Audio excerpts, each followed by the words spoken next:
Hi! Hello! Welcome back to Shivani vlogs. మరి ఈరోజు ముచ్చట ఏందో తెలుసుకునడానికంటే ముందుగాల మన ఛానల్ ఎవరైనా ఫస్ట్ టైమ్ చూస్తున్నట్టయితే సబ్స్క్రైబ్ చేసుకోవడం మర్చిపోకండి. మన ఛానల్ నేమ్ వచ్చేసి శివాని వ్లాగ్స్ @816. మరి ముచ్చట ఏందంటే మీరు ఇప్పిని ఎప్పుడు ఒకేలా తింటున్నారా? అయితే ఈ వీడియో మీకోసమే. ఎప్పుడు ఒకేలా కాకుండా ఇలా ఒకసారి ట్రై చేయండి. చాలా అంటే చాలా బాగుంటుంది టేస్ట్. అండ్ మీరు సూప్ లెక్క ఉంచుకోవాలంటే సూప్ లెక్క ఉంచుకోవచ్చు. లేదా నార్మల్‌గా ఓన్లీ నూడిల్స్ లెక్క తినాలన్నా కూడా చాలా అంటే చాలా టేస్టీగా ఉంటుంది. ఏం లేదండి, చాలా సింపుల్. మనం ఎప్పుడు హిప్పీని ఎలా చేసుకుంటామో అలానే గానీ కొంచెం ఇది మనం అది మళ్ళీ సర్వ్ చేసుకున్నాక తర్వాత కొంచెం ప్రాసెస్ ఉంటుంది అంతే. అదేంటంటే జస్ట్ 2 మినిట్స్‌లో అయిపోయేది. ఏంటంటే ఇప్పుడు మనం ఇప్పిని మంచిగా బాయిల్ అవుతున్న వాటర్‌లో ఏస్తాం కదా! అది మంచిగా ఉడికినాక తర్వాత కొంచెం ఆయిల్ అండ్ కొంచెం సాల్ట్ కూడా ఏసుకుంటాం కదా! ఆ తర్వాత నెక్స్ట్ మనకొచ్చిన మసాలాను కూడా అందులో యాడ్ చేస్తాం కదా!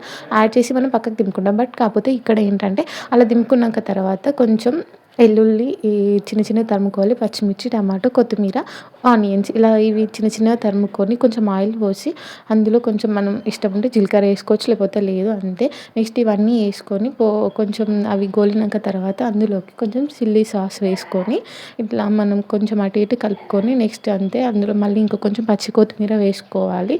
అంతే ఇంకేముంది ఆ పోపుని తీసుకొని వచ్చి ఇప్పుడు మనం ముందుగా ప్రిపేర్ చేసుకున్న నూడిల్స్ దాంట్లో వేసుకుంటే అయిపోతుంది. నిజంగా అండి చాలా అంటే చాలా టేస్టీగా ఉంటుంది. మీరు కూడా ఒకసారి ట్రై చేయండి ఫ్రెండ్స్. అండ్ ఓకే, ఈ వీడియో మీకు నచ్చినట్టయితే లైక్ చేయండి, షేర్ చేయండి, కామెంట్ పెట్టడం అస్సలు మర్చిపోకండి. ఉంటాను.